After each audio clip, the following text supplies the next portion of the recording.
Voilà ce que nous obtenons maintenant en dernier ressort. Vous prenez maintenant tout le nombre A. Vous allez voir maintenant que l'écriture, à un moment donné, peut changer de forme. Mais ce n'est pas ce qui va nous intéresser pour l'instant. Nous parlons maintenant de 21,5178. Alors, si nous prenons ce nombre-là, on aura ceci. En deuxième retort, 21,5178. On ne peut plus dire qu'il est inférieur à A parce que nous nous rendons compte que c'est le nombre A lui-même qui vient achever la notion d'approximation que nous voulons étudier.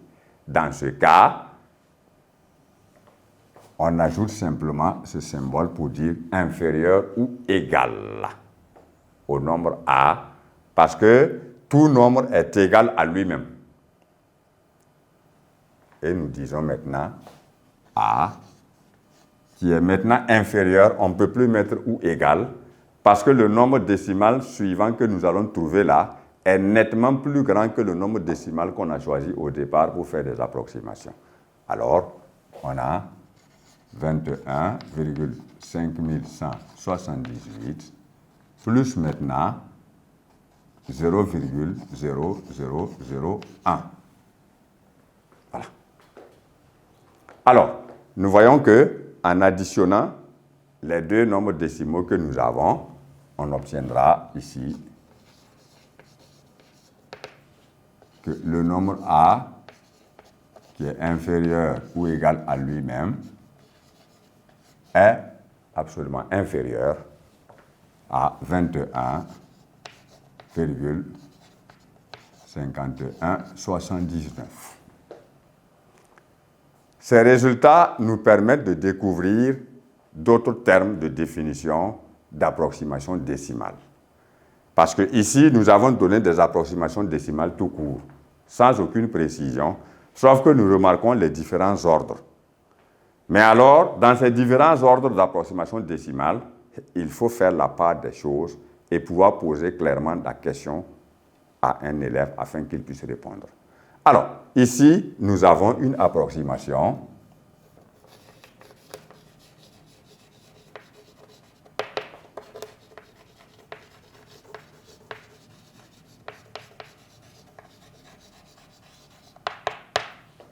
décimale d'ordre 4. Parce que dans chaque cas, nous avons donc 4 chiffres après la virgule.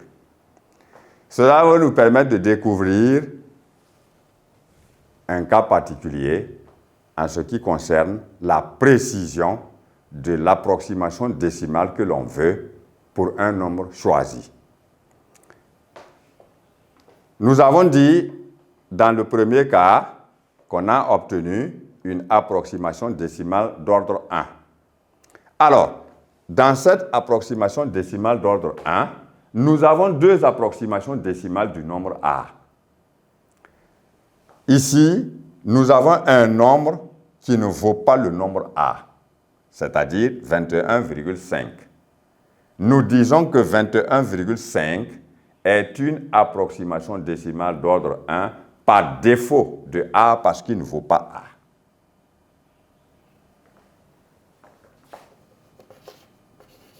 Cela nous permet de tirer simplement des conclusions qu'il est important de connaître.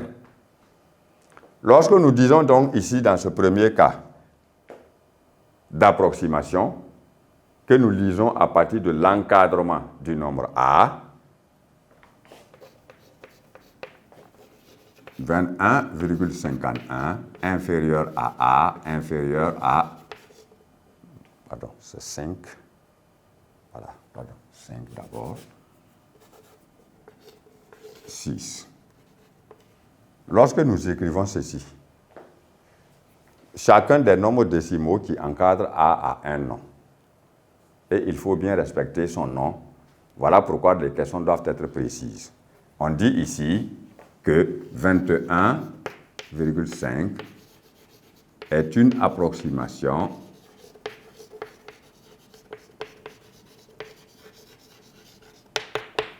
décimal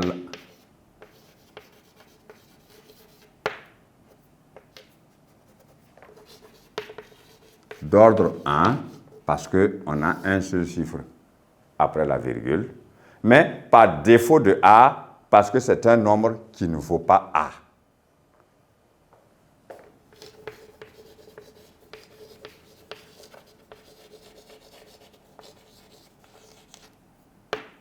Par défaut. Quand on dit à un défaut, ça veut dire qu'il y a quelque chose qui manque à ce qu'on a. Voilà. Donc, par défaut de A. Et maintenant, nous voyons le dernier, qui est 21,6. Nous le comparons simplement au nombre A. Nous nous rendons compte qu'il est plus petit. Ce qui est même traduit dans l'encadrement. Parce que quand on dit que A est plus petit que 21,6, ça veut dire que 21,6 est plus grand que A. Alors, celui-là, il a aussi un nom. Lui, il est appelé approximation décimale d'ordre 1 par excès, parce qu'il dépasse le nombre A. Donc, c'est quand quelqu'un dit « j'ai mangé en excès, donc je ne peux plus respirer ». Bon, ça veut dire que tu as pris plus que la normale. Donc, ici, c'est une approximation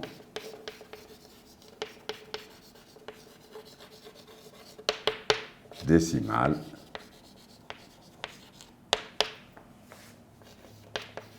d'ordre 1, toujours, mais cette fois-ci par excès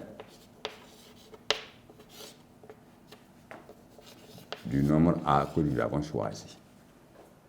Donc, selon l'ordre, c'est-à-dire un chiffre après la virgule, deux chiffres après la virgule, trois chiffres après la virgule, ainsi de suite, nous allons voir des approximations décimales par défaut ou par excès. Donc, lorsque vous encadrez un nombre décimal choisi par deux autres nombres décimaux consécutifs, le tout premier est appelé approximation décimale par défaut et le dernier est appelé approximation décimale par excès de ce nombre. Que nous ayons un chiffre, deux chiffres ou trois chiffres après la virgule dans chaque cas.